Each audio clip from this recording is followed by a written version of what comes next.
I could see the writing on the wall back then. There was going to be too many job seekers for one job that would come open. And I knew that I was going to be in a pile of applicants. And the only way to stand out back then and the only way to stand out now is to be connected to the right people. Welcome back to another episode of the Who You Know Show podcast, where what you know is important, but who you know can make all the difference in your business, career, relationships, and life. My name is Trevor Houston, and on this show, you'll learn the strategy, grit, and mindset it takes to overcome obstacles so you can level up in your career, recover your cash flow, and live the life of purpose that God intended for you. Don't forget to look at the mic drop moments time-stamped in the show notes below. And if you've enjoyed today's episode, make sure to pay it forward, subscribe, and leave an honest review so we can improve. Thanks for listening. My name is Trevor Houston, and please enjoy this episode of the Who You Know Show. I want to read her bio, okay? I want to set the stage correctly, okay? So Judy Fox has generated over 5 million views on LinkedIn in the last 2 years. She was featured in Inc. magazine, CEO magazine, Vid Summit, Video Marketing World, People of Video, Top 100 Marketing Podcasts, and more. With over 18 years experience in business development and sales, Judy Fox developed the LinkedIn Business Accelerator method and has made over 200 clients. Hashtag Fox Rock Stars on LinkedIn. So everybody, please, let's give a warm welcome to Judy Fox. It's great to be here. And thank you so much for all the support and love and everything that you offer to the community. We actually have the whole day with you today, which I'm excited, the whole hour, if you will. But we're excited because we get to dive a little bit deeper with you. So I want to go back because you're a LinkedIn guru, a LinkedIn expert. How did you become the expert on LinkedIn that you are today? Where did that start? How did it all come about? So I started my career in the early 90s because I was born in the 70s. So I tell people that because I've been in business for over 20 years. And back then, the only thing I could do to find out what I wanted my career to be was go to the library and look up a book. Or what happened in my case was my dad took me to work and introduced me to a woman executive in his office at Reynolds Metals. I met her and I said, I want to do what she's doing when I grow up. So that's what kicked off my career. I studied chemical engineering. I went out into the workforce, started as a project engineer, worked my way up into management, ended up getting my master's in business sustainability. Dang. I know. And then the reason why LinkedIn kicked off for me was in the 2008 crisis. I lost my job. I was what they call furloughed now. But back then they didn't really use that word. I think they said a leave of absence. Back then. It's all interesting, the words they use. So there was no job for me to come back to, though, because it was a permanent leave of absence. Right. Like today, because we have no clue what's going on, we're just furloughing We're furloughing you, and we're going to kind of like wing it, and maybe in 6 months, maybe in a year. We'll call you back. We'll call you. Don't call us, we'll call you. And I remember exactly when I joined so clearly when I logged in for the very first time on LinkedIn, because I lost my job around I think it was February 1st, 2009. I then had my birthday, and then I joined LinkedIn February 9th, the day after my birthday, and I flew out of the country the next day to travel around the world because I packed up everything in storage. And then I lived out of my suitcase for a whole year. Wow. And that journey, and the reason why I tell everybody this is because when I set up my LinkedIn account, nobody knows you're traveling around the world. Nobody knows where you are. As long as you have an online account and you're able to network, just like we've been able to virtually network this year, it really can get you the jobs and opportunity. And I was able to network by who. Yes. I could see the writing on the wall back then. There was going to be too many job seekers for one job that would come open. And I knew that I was going to be in a pile of applicants. And the only way to stand out back then and the only way to stand out now is to be connected to the right people, to find your way to them. And to just interject here, if I may, your specialty at that level is not every day, right? It's not like you're just working in an office, like pushing papers on or anything. That's a highly technical, specialized field. Yeah, you had that master's degree. And I get it. There's less of those jobs available, but there's also less of those professionals available. Positions. Right. Yeah. Less positions, less applicants. Think about a larger scale. If you're an accountant or if you're a project manager, there's A bunch of that. scale. Think about that scale. That's incredible. Just wanted to. Yeah. Yeah. So I networked my way pretty quickly. My goal was to personally reach out to 2 people per day. And it's so interesting because at the beginning, you don't really feel like that's turning on a faucet of networking.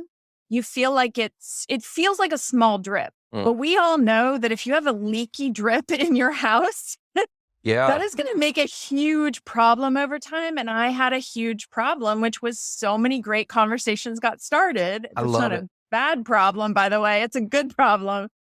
But it turned into a flood of conversations that all got started by 2 people per day. I'm throwing this, okay, and here's why. Woo! Do it. So we teach in our summit 2 videos a day every day, right? Oh, 2 wow. videos a day every day. So reaching out, it's an outreach method on LinkedIn, but instead of black and white text, to do it with a personalized video with the person's name on it on a whiteboard. So you write their name on a whiteboard, and that name grabs their attention, causes them to press play. You blow them away because they're impressed by the video. And who does that? Who sends a video message? And so 2 videos a day every day. So it's similar to your method of 2 outreach every day. I love it. Yeah, that changed everything. And I found my job through doing that. And what I find really fascinating is that also led into me eventually having my own company. And the reason why I say that is because doing those 2 outreaches per day for almost about 6 months, it took about 6 months. So I don't want anyone to think, oh my gosh, this just is immediately and immediately works. Companies are hiring slower, especially potentially finding what I ended up finding was I found fractional work. So just as you mentioned earlier, it's a specialized field, and anyone right now who is available and they're doing this reach out, potentially be open to being a subcontractor, any type of fractional work, because that is available out there. And if you're doing these personal outreaches and not just filling out an application, you get access to that. Nice. That's another Mhm. great tip. So I heard you once refer to LinkedIn as a online golf course. Can you explain that to the audience? Yeah, we end up doing more business with people we get a chance to know. And if you're going to go out and play golf, and how many people say, oh my gosh, the deals go down either on the golf course or after the events or Yeah. the evening drinks at the bar. Maybe you all hang out and you go back to the hotel after an event and you all sit around and talk. Those are the moments that you get to really feel like you know somebody and you enjoy spending more time with them. You find out really cool things about them that go beyond just something that was on their resume. So the ability to connect deeper than just, here's the tasks that I could physically complete for your company. It's going to be deeper. Here's how I can actually fit the culture of your company because I can actually show up and interact with you in a more casual way. But we say those are soft skills, but those are some of the harder skills. Can you listen? Can you literally bring a smile to people's faces? If you had 2 candidates to choose from and they both had the exact same experience, but you can bring somebody a little bit of light into the engagement of hiring you, they're going to pick the person that brought the smile, the light, the humor, the personality. Bingo. I Mhm. love that. Yeah, Yep. you got to think about it. If they brought you in for an interview, you have what it takes on paper already. On paper, you're good. Otherwise, you wouldn't be in the interview. They would have weeded you out already. Trust me, they're weeding a lot of people out. And if you don't have just what they're looking for, you're not even making it to that cut of the interview. So you made it there. You're good on paper. Now, can you shine through to really, like you said, maybe show some humor, make them like you? Gosh, they got to like That's you. what it's all Otherwise, about. Yeah. it's about Do I liking like you. this person? Yeah. If I'm going to hire them. Do I like them? Yeah, because on Enough to paper, hire you're 'em. good. On a boss, somebody who's hiring you is you're going to take something off somebody's plate. It's on somebody's plate right now. Somebody's doing or is in pain with the thing they need you to come in and do. 100%. And so they are going to be looking for somebody that can come in quickly, and there's trust. So that trust, that speed of trust, to shorten it, is that likability that you just mentioned. Yeah. Yeah. If you can come in and convince them in a way that is casual, the golf course, coming Yes. in with a little bit of your personality, you'll get a hole in one. So let's talk about that likability, because again, it's soft skills, but that are hard, and not everybody is good at that. No. Not everybody has that personality. The cliche, the tech person comes to mind, right? The tech professional, they're back in their corner and their people skills aren't the great. But that's what comes to mind. But so how does somebody Why like you that? hating on tech folks, man? Why you hating on? Mark's over here hating. How many of y'all Hey, techs? I fixed some microphones Hey, over here, okay? Hey, how many techies in the comments? I want to hear how many of y'all techies are in there. I was actually Keyboard in tech emoji. sales. I was in tech sales, so I'm like one of them. But You are one of them. and it's not because I'm Asian.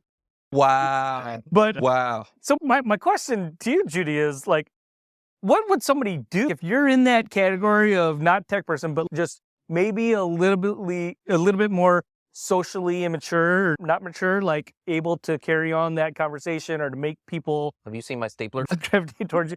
What do you do? What are some of the things you could do? So the very first one that is easy for people to gravitate towards is reciprocal behavior. So when you can either mirror or reciprocate something that somebody else is doing. So this sounds so simple, but even just trying to mirror somebody's expressions, trying match. These are micro things, but we trust micro things. So if we see you lean in, we should lean in.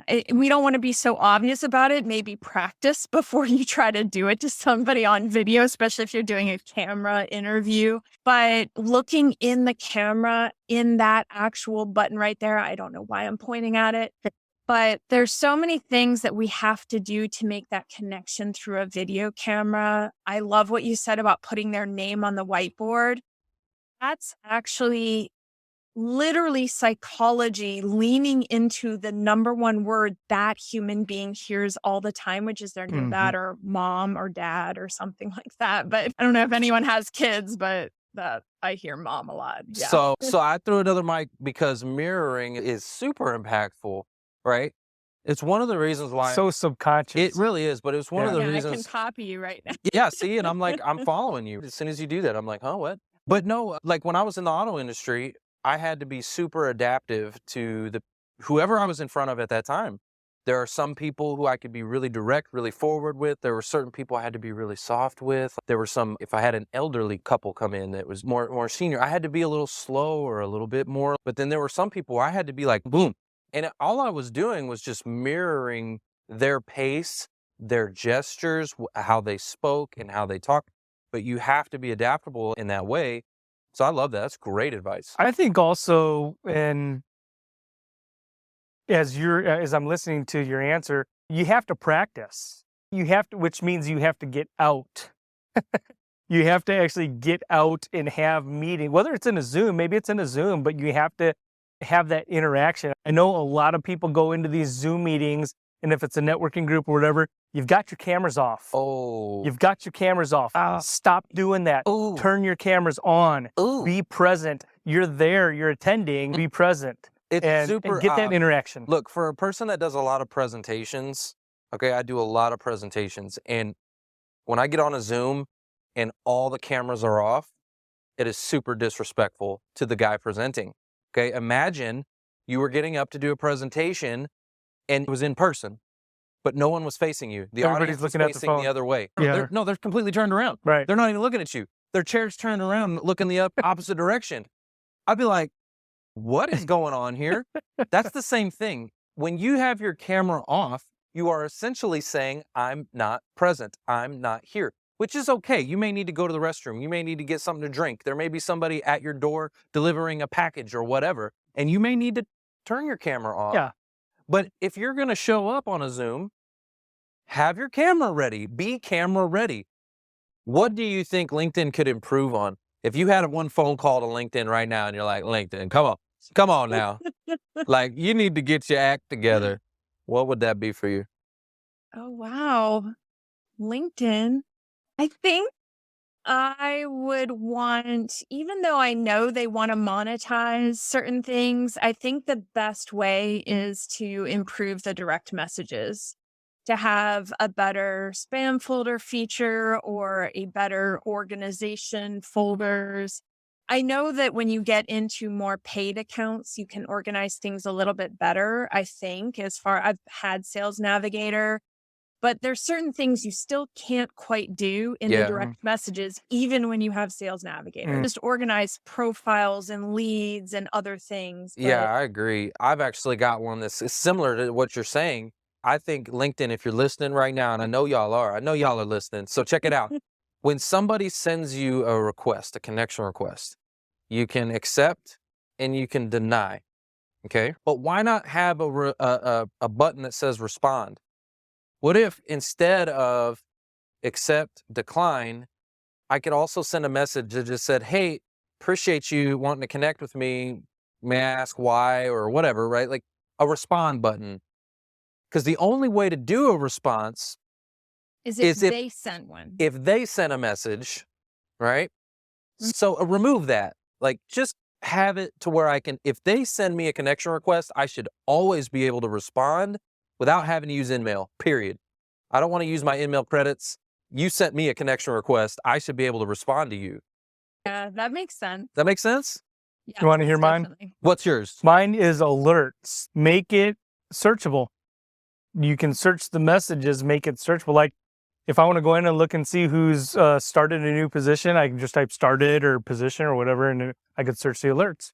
Search your alerts. Yeah, that would be good. Your notifications. Search for your alerts, because I get a billion alerts. That's Yeah. a great one. But there's so many Yeah. different ones. Maybe it's just I want to search all the happy birthdays. And I'm like, instead of having to scroll through or whatever, Yep. like I could just go happy birthday, search your alerts. Yep. Who landed a job? Search. Boom, it pops up. Yep. Yeah, that's good. Who commented on my post?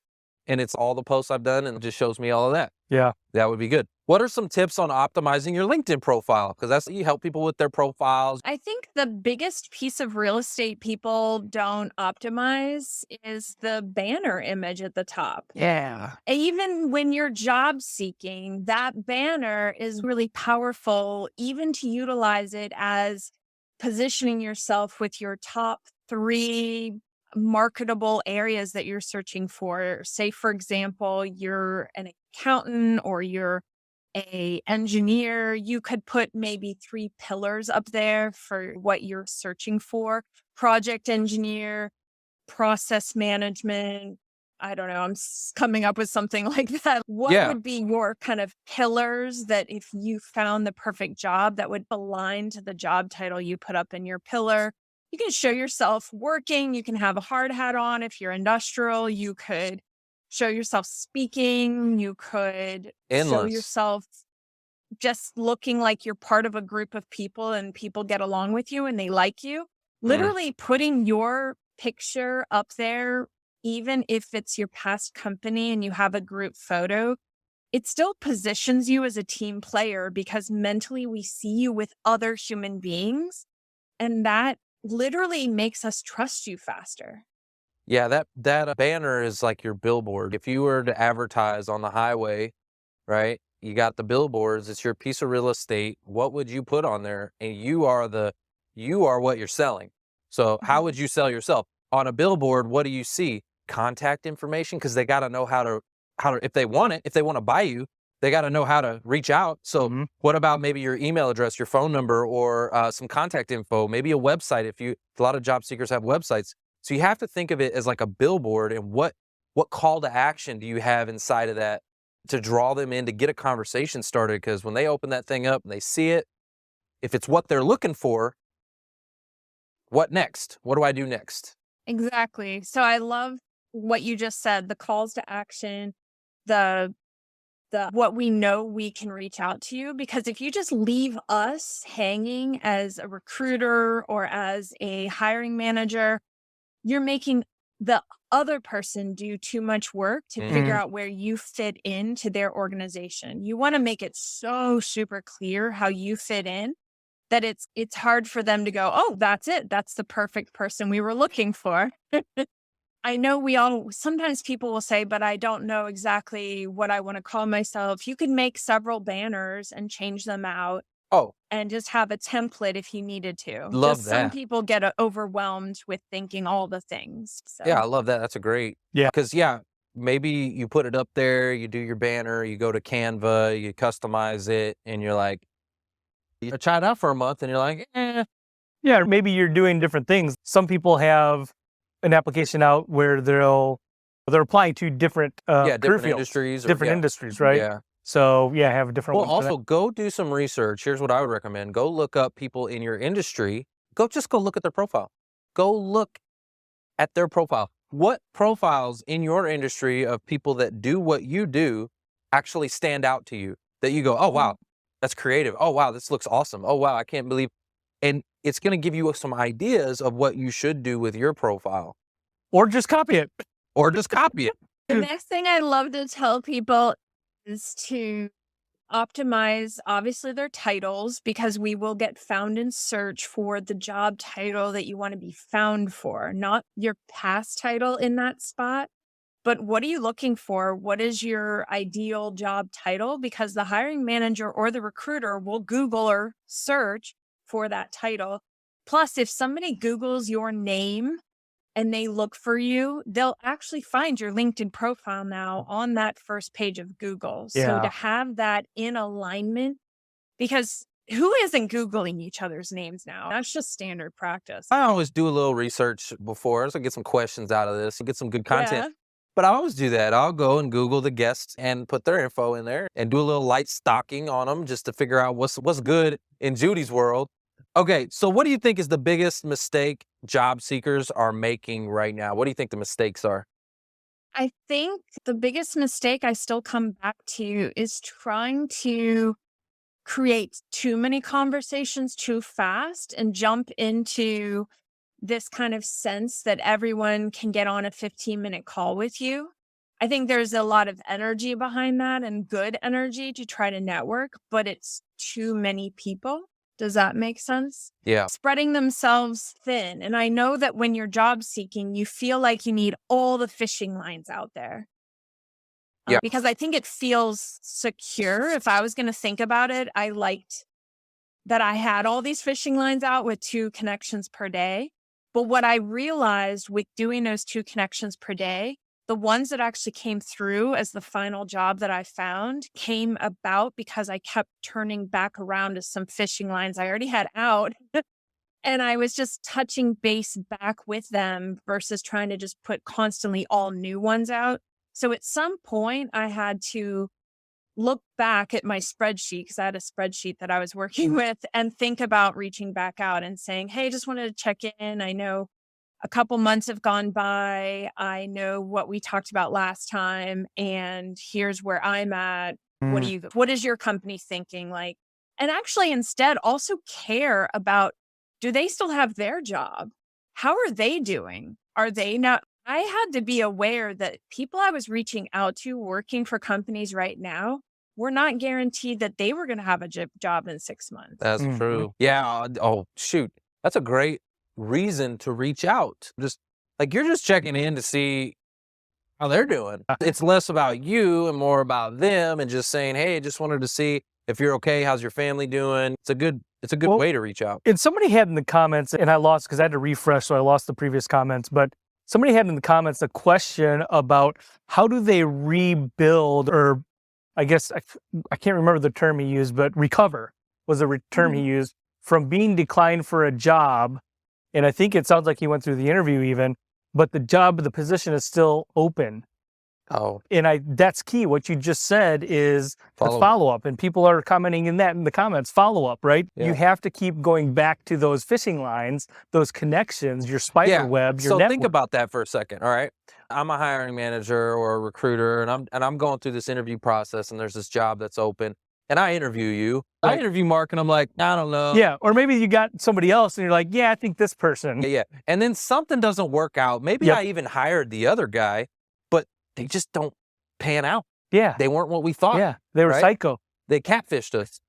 and then all of a sudden they're not who they say they were. Like all kinds of weird things happen. And so, Well, and that person could have got another opportunity Yeah. or something could Yeah. have changed in their life. Never started. Yep. Yep. and then, but Mark never follows back up to say, hey, I'm still here. Remember, I interviewed with you and I'm still like wanting the job.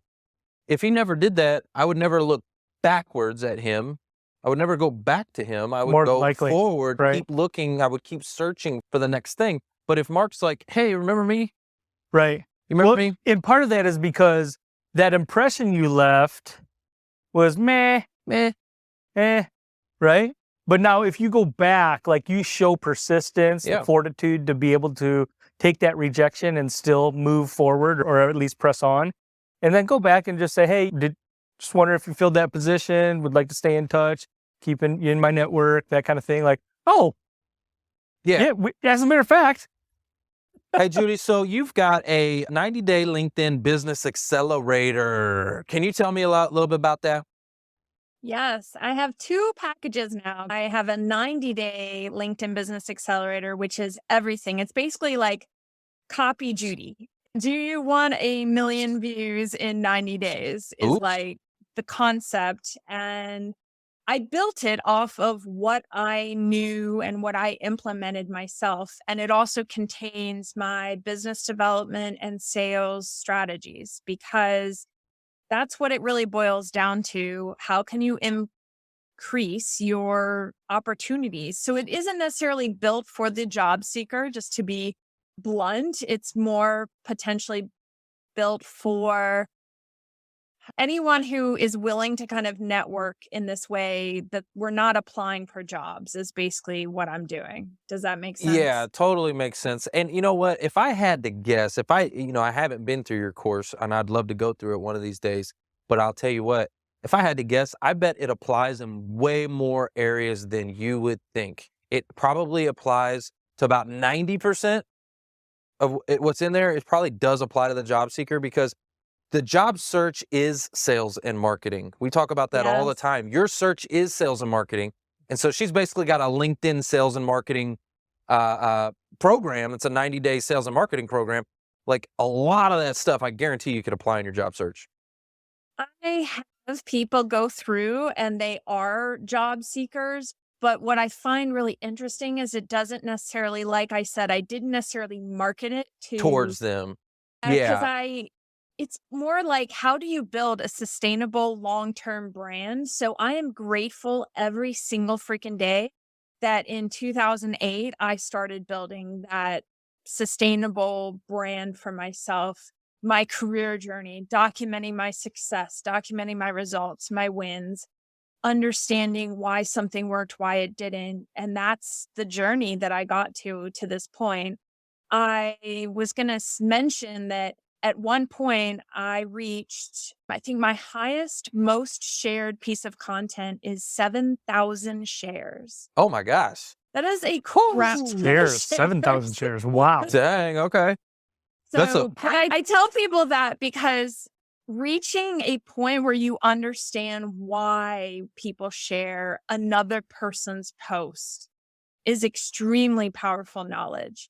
Because to me, that's one of the highest pieces of social capital, that somebody attaches their social capital to yours to share it to their profile. Yeah, I love that. Imagine if you could get somebody to share your resume 7,000 times. Do you think good things would happen? Yeah, I think a lot of good things would happen. So, and the other package I Oh, go for offer it. just for everybody is a 4-week one-on-one fast track, because I learned that 90 days during the pandemic felt like a lifetime. In 3 months. When we started something 3 months ago during the pandemic, it felt 3 months later we were in a whole nother universe. So I started offering a 4-week, what I call my fast track. You need to just hit the ground running. I will give you my top strategies and go. I like that. That's pretty cool. That is. So cool. what's the Yep, best that's awesome. way for anyone listening that wants to get connected with you? What's the best way to connect? Is it LinkedIn, website? What are your thoughts there? The best way is to connect through LinkedIn. I always tell people I'm always grateful for everyone to follow my hashtag Fox Rocks. I was going to say that the best way I start working with people, because right now I am still doing one-on-one consulting. I have a group that launches a couple times a year. But the only way I really work with people is I interview them and they interview me, 15, 30-minute phone call. I just want to make sure that we're going to spend time together. Even if it's 4 weeks together, we're going to be in each other's orbits. And I think that's really important to fill your mind and your heart. And you all spent time listening to this show today. You are infusing yourself with knowledge, but it's also the people you're spending time with. And I think that's really important, who we spend our time with. It's who you know. It's all who you know. Thanks for listening to the Who You Know Show podcast. My name is Trevor Houston, and if you've enjoyed this episode, consider subscribing wherever you listen and leave us a positive review to help us keep the mics on in the studio. Until next week, that's the show. It's all about who you know.